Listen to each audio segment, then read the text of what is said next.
How can we lose against the bottom club one week? Conceded 146 goals, and then against a side like Boston, going out for the championship, put on a display like that and win 2-0. Well, like we say, every game is different.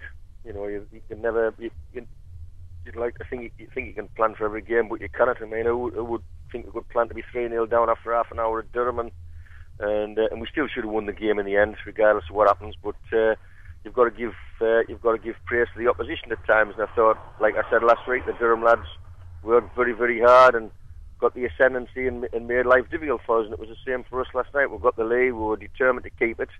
We got a penalty straight after half time, which gave us a 2-goal cushion. And after that, we fought like lions to keep it. And we'd all like to put our finger on displays like last night, but we can't really. It's just part and parcel of football. Okay, Harry. Now, you gave a debut to an on-loan player from York City, Andy McWilliams.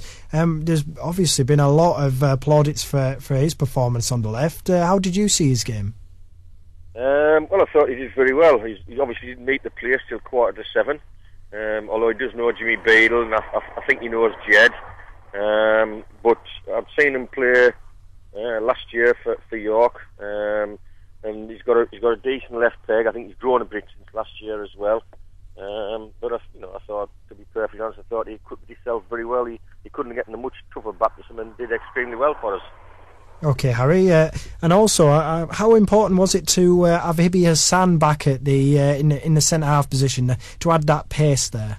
Well, very important. I mean, Ibi's, really speaking, the way circumstances have been, we've had to look about for other alternatives in terms of playing players in other areas of the park, and sometimes you pick the right decision, sometimes you pick the wrong decision. Ibi gives that little bit of pace at the back, and what it does do is it allows the other players in front of them to go and attack the ball, and a lot of the time not worry if it's knocked behind them, because they know Ibi's going to be there. So that when you've got that degree of certainty in your back burner, that if you miss it, he's going to be there. It does make life a bit easy for you.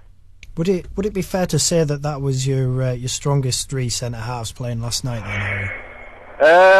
I think the way they're playing, although to be fair, I think Andy Leeson does extremely well as a centre half. I mean, to be fair to Andy, he's doing well wherever he's playing. Indeed. I think if we give him a shot in goal, he'd have a good go at it. He's just that type of player and that type of lad. But I thought the three of them, Ibi, Denny, and Kev, handled the big guy at the back. I mean, he was some size last night. I would say about 6'4", but he was quite mobile, and I was more than happy when they took him off. I must admit that we were delighted when they didn't come, with the two big lads, because the lad were on a sub, he must have been 6'3", and we were delighted when they took Davison off and replaced him with the other fella. So, but I thought, I think overall, I thought the three lads at the back were absolutely terrific. Okay, Harry. Now, in the context of the season, how big was last night's win? Would it be fair to say that might be the boost that maybe has us push on a little bit and maybe threaten the top five? Well, I would like to think so, but I think again, we saw the likes of Andy Campbell. Andy Campbell limped off. Hattie came on, and in all fairness, did his best, but he's obviously not 100% fit.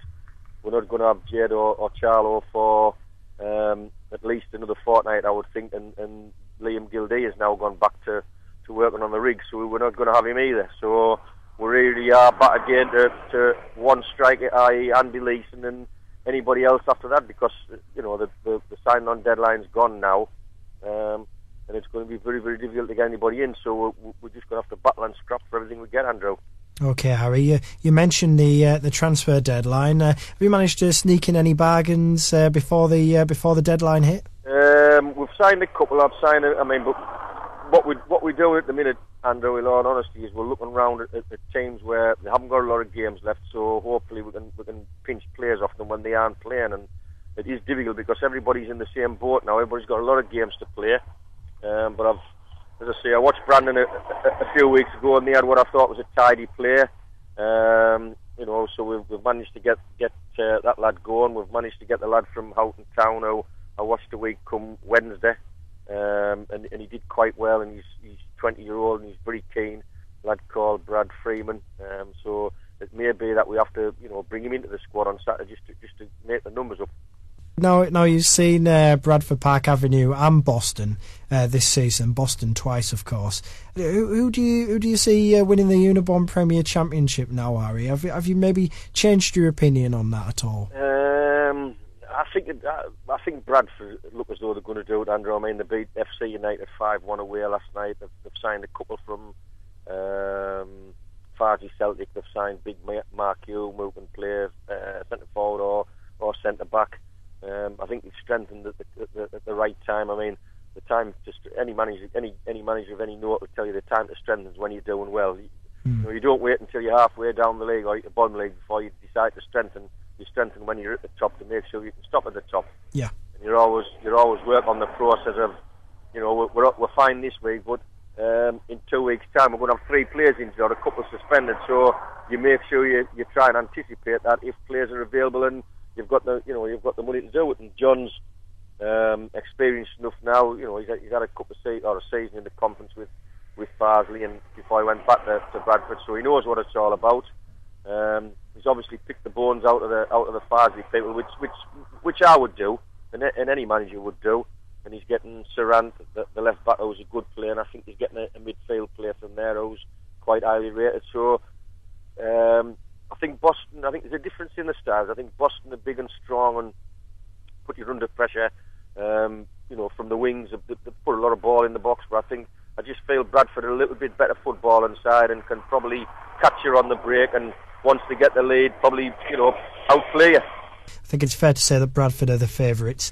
Now, as always, we've thrown the floor open to the Whitby Town fans.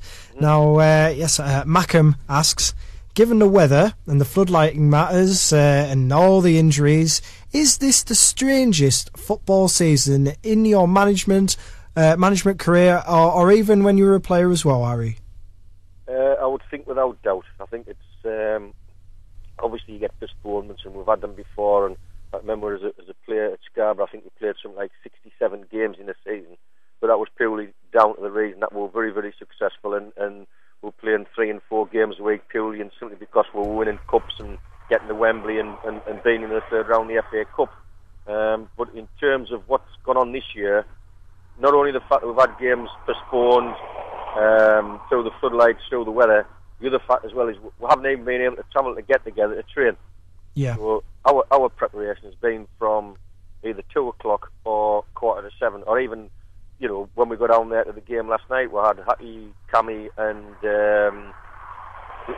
Charlo all out before the game trying the injuries and what have you. So really speaking, I mean, we didn't actually get the lads in till 25-8 last night and tell them what the team was, how we wanted them to play, and how the set pieces would work. And sometimes it's a good thing because it didn't give them time to dwell on things.